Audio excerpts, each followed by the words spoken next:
우리 서로 한번 인사하겠습니다. 잘 오셨습니다. 한번 인사하겠습니다.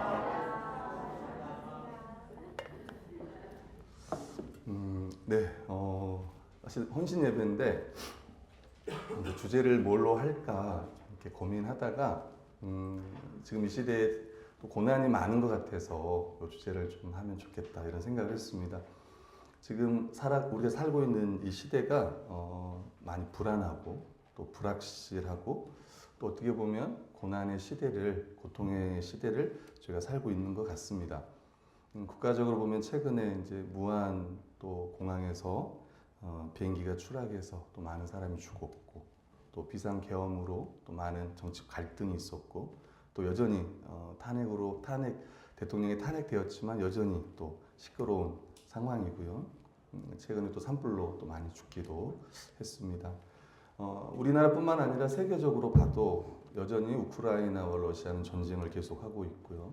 트럼프 관세로 인해 무역 전쟁이 있고 또 자연재해도 많이 일어나고 있습니다. 교회적 상황을 살펴봐도 안티 크리스천들이 점점 증가하고 있고 뭐 동성애 문제도 있고요. 코로나 이후에 교인이 많이 감소가 되었는데 어느 정도 감소가 됐냐면 우리나라 교회가 6만 개였습니다. 근데 코로나 그 기간을 지나면서 만 교회가 없어졌다고 해요. 그러니까 현재 한 5만 교회가 되는 거고, 현재 크리스천도 코로나 이후에 한 30% 정도가 교회 이렇게 현장 예배에 참여하지 않는다고 합니다. 그래서 이 30%를 우리가 이렇게 물이 떠다니는 것처럼 떠돌아다니는 분들을 일컬어서 플로팅 크리스천이다 뭐 이런 표현도 씁니다. 나라적으로 또 세계적으로 또 교회적으로 많은 어려움을 겪는 시대고 또 함께 예배하는 우리 어르신들 또 믿음의 선배님들 또 그리고 우리 젊은 세대들도 여러 가지 어려움이 있지 않을까 이런 생각이 들어요. 고난의 시대를 살아가는 우리에게 이 베드로전서는 어떤 의미가 있냐면 위로와 소망의 서신입니다. 베드로는 삼위 하나님의 구원으로 말미암은 산소망을 믿음으로 고난 가운데 기뻐할 수 있기를 또 기뻐할 수 있기에 아버지 하나님을 찬양하고 위로하자고 오늘 성경은 격려하고 있습니다. 우리 베드로전서 1장 1, 2절 말씀을 같이 한번 읽어보겠습니다. 시작. 예수 그리스도의 사도 베드로는 본도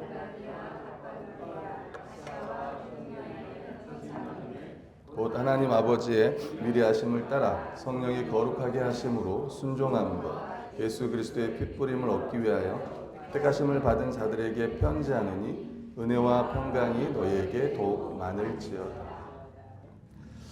네, 일단 발신자는 편지를 쓴 사람은 베드로 사도입니다. 그리고 이 편지를 받는 사람은 본도, 갈라디아, 갑바도기아, 아시아, 비두니아에 흩어진 나그네라고 해요. 그러니까 지금으로 말하면 터키입니다. 튀르키예라는 지역이고 이렇게 위쪽부터 이렇게 한 바퀴 도는 거예요. 이 지역을 보면 그 당시는 아시아라고 불렸던. 그러니까 이 편지는 회람서신인 거예요. 그 흩어진 나그네들, 그러니까 뭐 우리 디아스포라라고도 하는데 요 사람들에게 편지를 쓰고 있습니다. 흩어진 나그네 그러면서 또 하나 이야기하는 건 뭐냐면 하나님의 미리 아심을 따라 또 성령이 거룩하게 하심으로 순종함과 예수 그리스도의 핏부림을 얻기 위하여 택하심을 받은 자들이다. 이렇게 말씀하고 있습니다. 다시 이야기하면 삼위 하나님의 이 구원 사역으로 인하여 택함을 받은 자, 그 흩어진 나그네들을 말하고 있습니다. 하나님 아버지의 미리 하심을 따라 택하심을 받았다는 말은 미리 하신다는 말은 사랑한다, 관심을 둔다 이런 의미입니다. 미리 알다는 말은 미리 사랑하다라는 말입니다. 성령이 거룩하게 하심으로 택하심을 받은 자들이라면 성령님께서 거룩하게 하심으로 교회가 되었다는 말이고요. 성령님께서 교회를 세상으로부터 구별하여 온전히 하나님께 드려 그분께 속하게 하는 것을 성령이 거룩하게 하신다 이런 표현을 씁니다. 그리고 순종함과 예수 그리스도의 핏부림을 얻기 위하여 택하심을 받은 자들이라는 말은 이 순종의 대상이 누구일까? 뭐 다른 타번역을 보면 예수 그리스도다라고도 하고요. 또 복음에 대한 순종이라고도 합니다. 우리가 복음을 믿고 순종할 때, 그러니까 처음 회심할 때, 그때 우리가 이 성령의 역사로 말미암아 거듭나는 것을 이야기를 해요. 다른 이야기로 하면 예수 그리스도로 말미암아 이 핏뿌림을 얻는다는 게 성경에 보면 언제 이를 피를 뿌리냐 그러면은 모세 언약 할 때 이 짐승의 피를 가지고 이제 이 백성들에게 뿌립니다. 그리고 우리가 율법대로 살겠다라고 서약을 해요. 그게 이제 모세 언약입니다. 다시 이야기하면 요 말씀을 통해서 바로 너희가 흩어져 있지만 어찌 보면 세상에서 그냥 또 돌아다니는 사람들 같지만 로마의 변두리에 있지만 그럼에도 불구하고 너희가 바로 하나님이 구원받은 너희가 백성이다. 이렇게 이야기하고 있는 거예요. 그리고 이제 3절부터 하나님께서 우리를 어떻게 구원하셨고 구원받은 자라면 어떻게 마땅히 이 고난 가운데 어떻게 살아야 될지를 말씀하고 있습니다.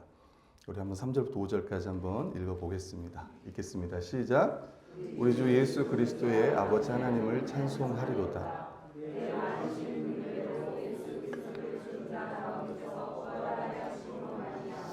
우리를 거듭나게 하사 썩지 않고 더럽지 않고 쇠하지 아니한 유업을 잊게 하시는 곧 너희를 위하여 하늘에 간직하신 것이라. 너희는 말세에 나타내기로 예비하시 구원을 얻기 위하여 믿음으로 말미암아 하나님의 능력으로 아멘.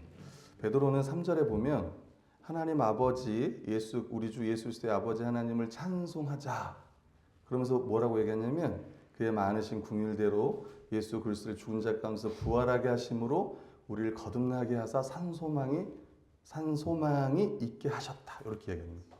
우리가 하나님을 찬양해야 될 이유는 다른 이유가 아니라 우리를 거듭나게 하사 산 소망이 있게 하심을 말하고 있습니다. 여러분 산 소망은 부활이겠죠. 부활에 대한 소망을 우리가 이제 산 소망이라고 합니다. 그리고 나중에 얻게 될 거듭난 자가 가지는 소망, 살아있는 소망, 그게 우리에게 있다는 거예요. 좀 그 산소망이 뭐냐면 4절에 또 설명해요. 썩지 않고 더럽지 않고 쇠하지 아니하는 유업을 잇는 것. 그리고 너희를 위하여 하늘에 안전하게 간직되어 것 이렇게 이야기를 합니다. 여러분 이 썩지 않는다는 말은 잘 보시면 이 세상에 있는 모든 건 다 썩습니다. 그잖아요? 그리고 이 세상의 것들은 다 더럽혀지기도 하고 썩지 않고 더럽지 않고 쇠하지 않는다는 말은 썩지 않는다는 말은 파괴되지 않는단 말이에요. 세상의 모든 것 우리가 가지고 있는 건 다 없어져요. 안전할 것 같지만 더럽지 않다라는 거 할 때 여러분 이스라엘 그 땅 우리 기업을 이야기하지만 이 이스라엘 땅이 언제 더럽혀지냐면 이스라엘 백성들이 우상 숭배하면서 더럽혀져요. 그리고 쇠하지 않는다는 말은 영원하다는 이야기예요. 우리는 나그네로서 하나님의 택하심을 받은 자로서 고난 가운데 우리가 더 소망해야 될 게 뭐냐면 이 땅의 것이 아니라 하늘의 기업이라고 이야기하고 있습니다. 아멘. 그리고 이것이 말세에 우리에게 나타날 텐데 하나님의 능력으로 이렇게 보호함을 받는다고 이야기하고 있습니다.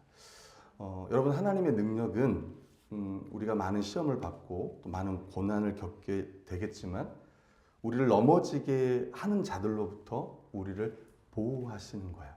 저는 이 자리에 젊은 사람들만 있었다면 오늘 설교가 우리 젊은이들한테는 뭐 결혼 내가 못하는 거, 내가 원하는 직장에 안 들어가는 거, 이 정도가 고난이라고 생각할 거예요. 그러나 우리보다 반 이상을 사신 우리 믿음의 선배들이 지금 이 자리에 앉아 있습니다. 이분들에게 아마 고난의 의미는 우리 젊은 사람들이 생각하는 그 고난의 의미와 전 좀 다를 거라고 생각해요. 그러나 지금까지 수십 년의 시간을 이 고난이 있었지만 지금까지 이 자리에 있는 것은 하나님의 은혜라고 생각합니다. 또 서초교회에 또 많은 성도들과 함께 했기에 지금 이 자리에 계신다고 저는 믿어요. 하나님께서 보호해 주셨기에 지금 이 자리에 있습니다. 오늘 성경은요, 우리가 구원 얻을 때까지 하나님께서 보호해 주신대요. 우리의 믿음을 지켜주신대요. 우리가 때론 연약해서 넘어져도 하나님의 보호하심이 강하다라고 오늘 성경은 이야기하고 있습니다. 베드로는 이 편지를 쓴 이유를 말하고 있습니다. 이제 그리스도인들이 시련에 직면할 텐데 그때 우리는 하나님께서 우리에게 주신 이 소망을 더 굳게 붙들라고 이야기하는 거예요. 이제 왜 우리가 이 시련을 참기만 하는 것이 아니라 이 시험 속에서도 소망 가운데 기뻐할 수 있는 이유를 제시합니다. 제가 지금은 이제 사도행전 설교를 저희 교회 가운데서 하고 있습니다.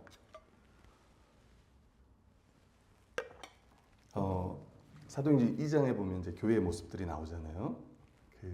우리가 말하는 초대교회로 돌아가자고 하는 그 초대교회입니다. 사도의 가르침을 받고 떡을 떼고 서로 교제하고 기도하기를 힘썼던 그 모습들.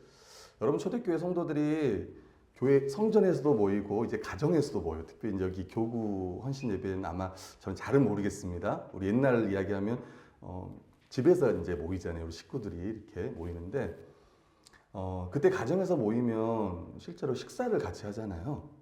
그때 거기에 표현을 뭐라고 하냐면 기쁨과 순전한 마음으로 음식을 먹는다는 표현을 씁니다. 기쁨과 순전한 마음으로. 그때 제가 이 설교를 했어요. 청년들한테.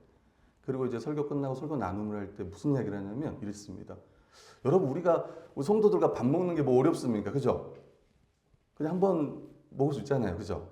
뭐 한 번이 뭡니까? 1년도 같이 먹을 수 있죠. 매주 먹을 수 있죠. 근데 정말 밥을 먹을 때 기뻐하면서 먹을 수 있냐는 거야. 아멘. 아멘. 네. 우리가 고난을 받는데 우리 중에 어떤 분들은 고난 가운데 넘어지는 분도 있지만 어떤 분들은 고난을 잘 이겨내는 분도 있습니다. 너무 귀하고 너무 감사하죠. 본이 되죠. 근데 정말 기뻐하면서 그 고난을 우리가 맞닥뜨릴 수 있는가? 또 기뻐하면서 이 고난을 통과할 수 있는가? 이 부분을 오늘 성경은 이야기한다는 거예요. 그냥 그저 시련을 참아내는 게 아니라 그 소망 가운데 기뻐할 수 있다고 오늘 성경은 그 이유를 우리에게 말해주고 있어요. 우리 6절 9절입니다. 같이 읽겠습니다. 시작. 그러므로 너희가 이제 여러 가지 시험으로 말미암아 잠깐 근심하게 되지 않을 수 없으나 오히려 크게 기뻐하는도다. 너희 믿음의 확실함은 불로 연단하여도 없어질 금보다 더 귀하여 예수 그리스도께서 나타나실 때 칭찬과 영광과 존귀를 얻게 할 것이라. 예수를 너희가 보지 못하였으나 사랑하는도다. 이제도 보지 못하고 믿고 말할 수 없는 영광스러운 즐거움으로 기뻐하니 믿음의 결국 곧 영원 구원을 받음이라. 오늘 성경에 보면 시험인데 이게 한 가지가 아니고 여러 가지 시험이 나옵니다. 특히 베드로 전서를 읽어봐도 많은 어려움들이 있어요. 심지어 내가 선을 행하려고 해도 나를 비방하고 나에게 고난 주는 자들에서 어떻게 해야 되냐. 뒤에 보면 3장, 4장 계속 이 이야기를 합니다. 근데 지금 베드로는 잠깐이다라고 이야기해요. 잠깐 근심하게 되지 않을 수 없을 그대로 이야기하는데 여기서의 잠깐은 우리가 이제 자칫하면 그냥 하나님께서 잠깐만 허락하시는 거야. 아주 짧은 시간 허락해 주는 거야. 이제 이럴 수도 있지만 이런 고난이라는 게 어떤 분들에게 짧을 수 있지만 어떤 분에게 일평생 고난일 수 있어요. 요게. 그래서 여기서 말하는 요 짧다라는 거는 그 하나님께서 우리에게 주실 그 영광스러운 구원에 비하면 지금 우리가 당하는 고난이 짧다는 이야기입니다. 이렇게 어떤 기간을 말하는 게 아니라 장차 우리가 받게 될 그 영광스러운 그 하나님 나라의 그 복에 대해 생각하면 우리가 장차 그 나라에 들어갈 아니면 우리 구원이 완성될 때를 생각하면 그거에 비하면 이게 작다라고 이야기하는 거예요. 그리고 이 믿음의 시련의 목적, 유익에 대해서 이야기합니다. 믿음의 시련은 금보다 더 귀하다라고 이야기합니다. 여기서 말하는 이 믿음의 시련이라고 하는 이 시련은 도키마조라고 합니다. 다시 이야기하면 검증된 믿음, 이런 거예요. 검증된 믿음. 왜 하나님께서 이런 고난을 허락하실까? 여러 가지 이유가 있을 거예요. 근데 오늘 성경은 그게 믿음의 연단이다. 이 연단이 아까 말한 이제 도키미온이라고 하는데 이 시험을 통해서 이 사람의 믿음이 진짜다라는 것을 확인하는 과정이에요. 에드먼드 클라운이라고 하는 주석가는 뭐라고 이야기하냐면 이렇게 이야기합니다. 그 시험들은 우리가 우리 자신을 신뢰하는 것을 태워 없애버리고 우리 불같은 시험을 이야기할 때 우리 자신이 신뢰하는 걸 없애버려. 우리 실제로 보면 고난 딱 맞닥뜨리면은 내가 붙잡을 수 있는 게 없는 거예요. 아무것도 없는 거예요. 내가 붙잡을 수 있는 게. 내가 그동안 의지했던 것들을요, 이 시련이 다 없애버리는 거예요. 그래서 누구만 의지하게 하냐면 예수 그리스도만 의지하게 하는 거야. 우리를 구세주에게로 몰고 간다. 고통이나 핍박의 불은 우리의 믿음을 제로 만들어 버리지 않을 것이다. 불은 금을 파괴하지 않는다. 타기 쉬운 불순물을 제거할 뿐이다. 보석상에 가장 귀한 금속을 도가니에 넣는 것처럼 하나님은 시련과 고통의 도가니 안에서 우리를 시험하신다. 우리 믿음은 불을 통해 진짜임이 입증되고 그분의 칭찬의 대상이 될 거다. 이렇게 에드먼드 클라우니는 이야기하고 있습니다. 검증된 믿음은 금보다 더 귀하다고 이야기해요. 금은 없어진대요. 제가 잘은 모릅니다. 요즘 금값도 많이 오르는데 아니 다시 내려가나요? 한참 오르다가 여러분 금은 없어진대요. 성경에 보면 금은 없어진대요. 금. 저는 잘은 모르지만 2000도씨 이상이 되면 금이 녹는다는 말이 있더라고요. 근데 그 정도까지 뭐 하진 않겠지만, 근데 성경은 없어진대요. 아니면 금보다 더 좋은 하나님 나라가 있으니까 이런 표현을 썼는지 모르겠습니다. 나그네로 사는 삶은 결코 쉽지 않습니다. 근데 신자들이 당하는 여러 가지 이 고난 앞에는 어떤 신음이 아니라 뭐 잠깐 신음할 수 있겠지만 성경은 기쁨으로 가득 차 있다 이렇게 이야기해요. 고난을 겪는 신자는 고난으로 땅에 처박히지 않는다고 해요. 심지어 베드로는 뭐라고 얘기했냐면 그들은 예수님을 본 적이 없어요. 그죠? 베드로 예수님 봤지만 이방에 있는 흩어진 나그네들은 예수님 본 적이 없습니다. 성경에 말해요.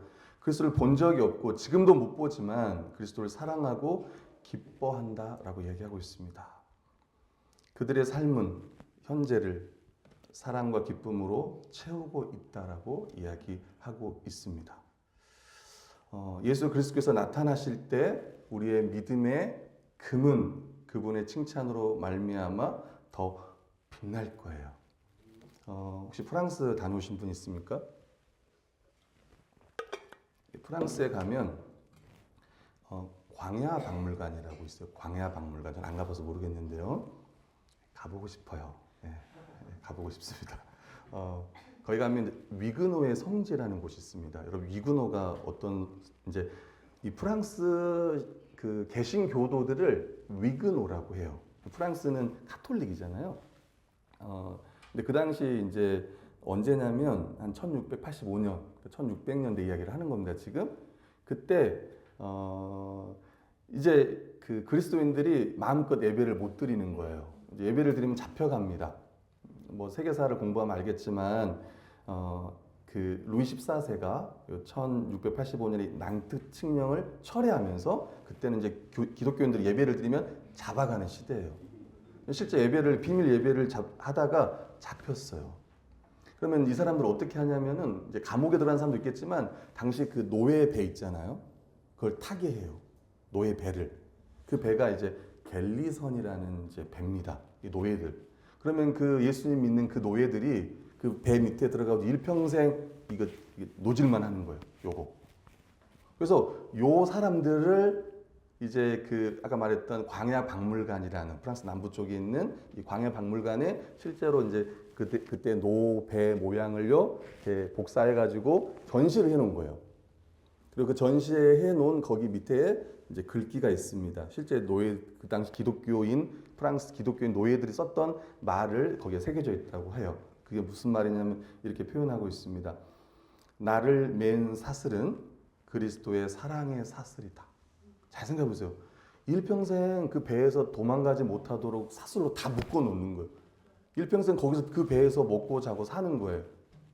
근데 그들의 고백은 뭐냐면 지금 나를 맨 사슬은 그리스도의 사랑의 사슬이다라고 고백하는 거예요. 말로 다 표현할 수 없는 그 기쁨, 우리 찬송가 442장에 있는 우리 서로 받은 그 기쁨은 알 사람이 없다.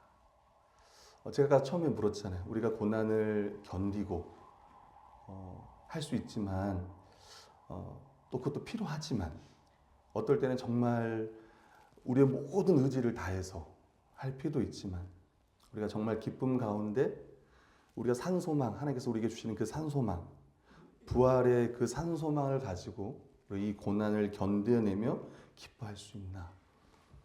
예수 그리스도께서 부활하신 예수 그리스도에게 제자들에게 나타나서 너에게 평강이 있을지어다. 내가 주는 평안은 세상에 줄 수도 없고 세상에 알 수도 없는 그런 평안이다. 이렇게 이야기해요. 베드로는 4장 12, 14절에 보면 사랑하는 자들아 너희를 연단하려고 오는 불시험을 이상한 일 당하는 것 같이 이상히 여기지 말고 오히려 너희가 그리스도의 고난에 참여하는 것으로 즐거워하라. 이는 그의 영광을 나타내실 때 너희로 즐거워하고 기뻐하게 하려 함이라.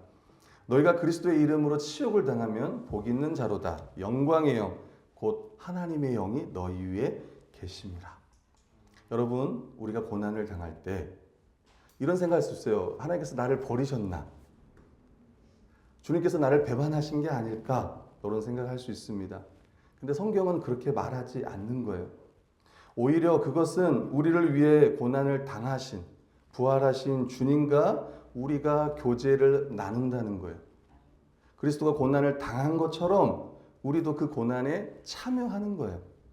여러분 사도들 생각해 보세요. 사도행전에 보면 그렇게 예수 그리스도 이름을 말하지 마라. 그래가지고 이제 사내들인 공회에서 이렇게 신문해가지고 또 막 맷때리고 더 이상 말하지 말라 그러잖아요. 근데 그 사람들이 뭐라 그래요? 자기 매맞은 것을 이걸 기뻐했다고 말합니다. 이렇게 매맞은 거를 합당한 자로 여기심에 대해 하나님께 감사하면서 그 공회를 앞을 나가는 거예요. 저는 잘 못할 것 같습니다. 제가 이렇게 설교하지만 큰 고난도 아니에요. 아주 작은 고난만 와도 막 벌벌 떠는 게 제 자신 같아요. 제가 설교하니까 그렇게 이야기하는 거지. 그리고 우리 믿음의 선배님들이 당하는 고난에 비하면 제가 당하는 건 아주 작은 거죠. 제가 말씀드리고 싶은 건 뭐냐면 이 고난을 통과하는 가운데 누가 함께 하시냐. 우리 주님이 함께 하신다는 거예요. 그리고 고난은 실제로 그 뒤에 나오는 영광의 표시다. 오늘 설교를 다 잊어버려도 고난 가운데 주님이 나와 함께 하시는구나. 여러분 팀 켈러의 책에 고통을 말하다는 책이 있어요. 고통에 답하다의 책이 있습니다. 최악이라고 할 만한 시기에도 그런 때일수록 하나님의 임재를 더 확고하게 인식하게 만든다. 성경을 통틀어 고난을 가장 생생하게 보여주는 대목은 다니엘서 3장이 아닐까라고 팀 켈러는 이야기를 합니다. 3장에 보면 무슨 이야기입니까? 불에 다 던져버린다는 이야기잖아요. 풀무불에. 친구들 3명이 풀무불, 황제에게 절하지 않아서 그런가요? 던졌어요. 풀무불에. 그 뜨거운 불에 던졌는데 딱 보니까 몇 명이 있어요. 친구 3명을 던졌는데 4명이 있는 거예요. 근데 그 한 명을 뭐라고 이야기해요? 마치 신의 아들 같더라 이렇게 표현한 거예요. 그럼 그 아들이 누구겠습니까? 우리가 예수 그리스도이신 거예요. 하나님의 아들이신 예수 그리스도.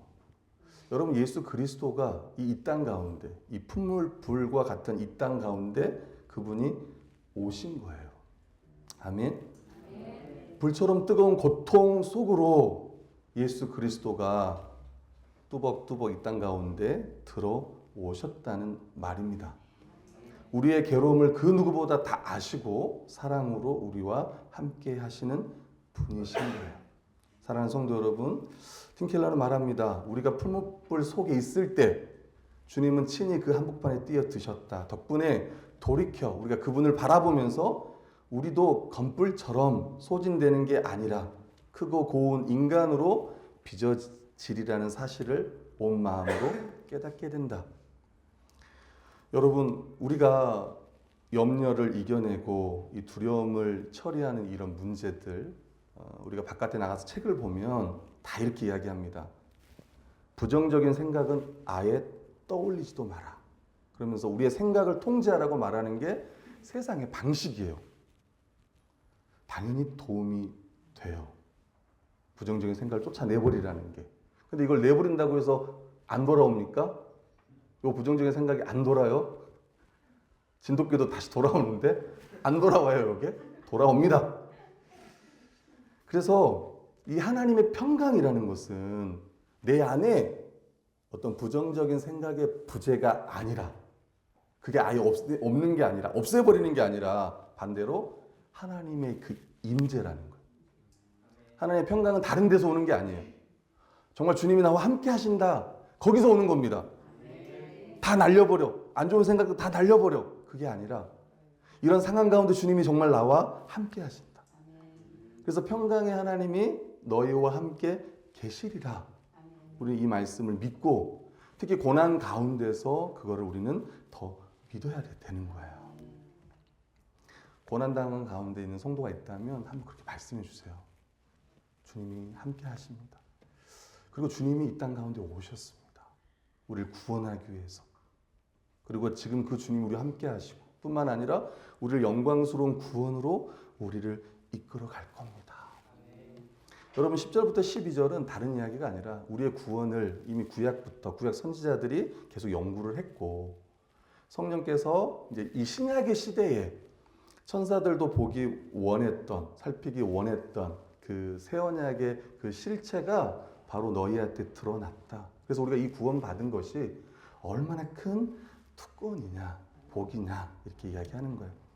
오늘 설교의 결론은 산소만입니다. 13절은 제가 마지막 13절 한번 읽어드리면 이렇습니다. 그러므로 너희 마음의 허리를 동이고 근신하여 예수 그리스도께서 나타나실 때에 너희에게 가져다 주실 은혜를 온전히 바랄지어다. 바란다는 것은 소망을 굳게 한다는 겁니다. 다른 말로는 복음을 믿는다는 말이고 우리의 믿음과 소망이 이 세상에 있는 게 아니라 아니면 또 이 일이 잘 풀리는 게 아니라 우리 주님께 있음을 하나님께 있음을 좀 다시 한번 생각하고 이 땅의 것이 아니라 저 하늘의 것에 특히 고난 가운데 있다면 더 거기에 주목하는 저희가 되길 원합니다. 로마서 8장 18절에 보면 생각하건대 현재의 고난은 장차 우리에게 나타날 영광과 비교할 수 없다. 그래서 생각한다. 여러분 이게 너무 중요해요. 로기조마이라고 하는 생각한다. 깊이 생각하는 거예요. 기쁨이 솟아날 때까지. 그 생각은 어떤 생각이냐면 내 고난에 대한 생각이 아니라 하나님, 삼위 하나님을 통해 내가 어떻게 구원받았는지에 대한 생각을 하는 거예요. 지금 필요한 건 어떤 분들은 위로라고 생각할 수 있지만 진짜 위로는 누가 주는지를 생각해 봐야 돼요. 제가 29살 때, 한 15년 전인가요? 제가 존경하는 목사님을 찾아갔습니다. 제게도 어떤 일이 있었어요. 위로를 받고 싶었습니다. 찾아갔어요. 목사님, 제가 이러이러한 일이 있습니다. 그때 목사님 그러더라고요. 사람에게 위로 받으려고 하지 말고 우리 주님께 위로를 받게. 네, 힘들었어요. 저는 정말 위로를 기대했어요. 위로를 많이 해주시겠지 기대했어요. 근데 15년 전의 이야기입니다. 아버지입니다. 아버지 정말 찾고 싶었습니다. 근데 우리가 정말 생각해야 될 건 뭐냐면 이런 상황 가운데 당연히 위로도 필요하고 당연히 또 우린 그걸 성도들에게 기도를 해야 되고 그럼에도 불구하고 그때 내가 다시 한번 이 예수 그리스도가 풀문 불 가운데 또 내 고난 가운데 이미 찾아오셨고 그리고 지금도 찾아오시는 분이고 장차 우리가 다시 만날 분이고 그래서 우리도 이 베드로가 말하는 것처럼 보지 못하나 사랑하고 믿는다 이 고백이 우리의 고백이고 그래서 이 고난 가운데 더 위로가 넘치는 거예요. 제 인생에 있어서 가장 힘든 순간이 언제냐라고 한다면 이제 제 아들이 18개월 때 처음 이제 자폐라는 이야기를 좀 들었어요. 그걸 좀 마주하게 되었습니다. 그래서 저는 또 그 목사님께 전화를 했습니다. 이 집에는 이제 전화를 했으면 찾아가지 않고. 그랬더니 그 목사님 이제 스승 목사님이었는데 그 목사님 그러시더라고요. 이게 주님이 주신 고난이라면 잘 받아보자. 그때 이제 많은 분들이 또 위로해줬고 또 사랑하는 성도들이 또 위로해주고 격려해주고 또 그럼에도 한편으로는 이게 정말 주님이 주신 고난이라면 저는 자폐라는 걸 잘 치료하면 나을 수 있을지라는 기대가 없지 않아 있었던 것 같아요. 지금은 이제 18개월이니까 지금은 이제 한 60개월이 된 이제 아주 등치가 좋은 아들이 되었는데 어린이가 되었는데 근데 이게 치료가 될 줄 알았죠. 그 어린 나이, 제 마음에는. 근데 지금 돌이켜보면 그때 목사님이 해주셨던 것처럼 우리는 어떤 고난은 그냥 받는 겁니다. 그 고난은. 이게 해결되어질 수도 있고 어떤 고난은 평생 해결되지 않는 고난이 있을 수도 있어요. 그러나 이게 주님이 주신 거라면 우리가 그걸 받는 거예요. 그리고 이걸 통해서 하나님께서 선하게 역사하시겠지. 그리고 저도 제 평생 처음으로 아마 제가 목사로서 이 부활에 대한 산소망도 많이 이야기했지만 저는 그때 한번 아주 짧게나마 생각했던 것 같아요. 아, 이 세상이 다가 아니고 다음 세상이 있겠구나. 그때는 아이가 더 온전해지겠구나. 이런 생각을 했어요. 이번 주에, 지난주에 이제 그 복지카드가 나왔어요. 감사하죠? 네, 복지카드가 나왔습니다. 오늘 감사헌금을 드렸어요. 우리 청년들은 이제 사실 너무 우리 아이를 사랑하고 또 잘 캐주는데 제가 감사헌금을 드린 이유가 있습니다. 그건 뭐냐면 어떤 분들은 그럴 수 있어요. 왜냐하면 저희 아들보다 아이 이름이 정결인데 저희 아이보다 더 심한 아이들 더 많거든요. 제가 여기를 다녀보니까 그런 아이들이 너무 많은 거예요. 나이가 제 또래 된 사람들도 막 휠체어 타고 일평생 그렇게 살아가는 사람들을 보면 저희 아이의 온 어떤 이런 것들은 너무 작은 거예요. 그럼에도 불구하고 부모 입장에서 생각해 보면 너무 작은 거지만 또 그게 너무 작지는 않잖아요. 또 한편으로 크잖아요. 그래서 내게 오는 이 고난이 저는 우리 성도들에게 말해주고 싶었던 거예요. 감사하다. 감사하다. 그리고 정말 잘 크고 너무 예쁘고 또 이 세상이 다가 아닌 것을 또 믿고 있습니다. 그 목사님 말씀하신 거예요. 주님이 주신 고난이라면 잘 받아보자. 그리고 나도 옆에서 돕겠다. 나도 옆에서 돕겠다. 지금까지 사랑하는 성도들이 또 저희 아이를 또 잘 케어해주고 또 교회에 많은 문제가 있을 때 그때 성도들이 함께 기도하고 또 지체들의 사랑으로 우리 각각의 성도들을 섬겨서 지금 이 자리에 있습니다. 그 말씀 교회가 이제 7년 차가 되었습니다. 베드로는 말합니다. 베드로전서 5장 1절에 이렇게 말합니다. 너희 중 장로들에게 고난오니 나는 함께 장로된 자요 그리스도의 고난의 증인이요 나타날 영광에 참여할 자니라. 아멘. 우리가 그런 영광스러운 자예요. 우리가 고난의 증인이에요. 함께 주의 몸된 교회를 세워가고 함께 믿음 생활하는 우리가 이 고난의 증인이고 장차 영광에 함께 참여할 자들인 거예요. 특별히 이 자리에 앉아 계신 우리 선신 예배로 들어오신 우리 오교구 우리 성도님들 지금까지 일평생 주의 몸된 교회를 너무 잘 섬겨 오셨던 거예요. 저는 여기 계신 우리 장로님, 권사님, 집사님들이 저는 고난의 증인이라고 믿습니다. 그리고 함께 그 영광에 참여할 분이심을 믿어요. 아멘. 앞으로 우리는 수많은 고난을 맞닥뜨릴 거예요. 그때 우리가 한 번 더 기억할 것은 이 고난 가운데 주님이 함께 하시는구나.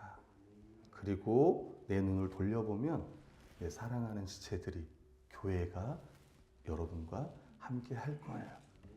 아멘. 구원이 산 소망이고 또 우리가 함께 믿음 생활하는 교회가 우리의 산 소망임을 다시 한번 기억하기를 원합니다. 우리 함께 찬양 같이 하고 기도하는 시간 좀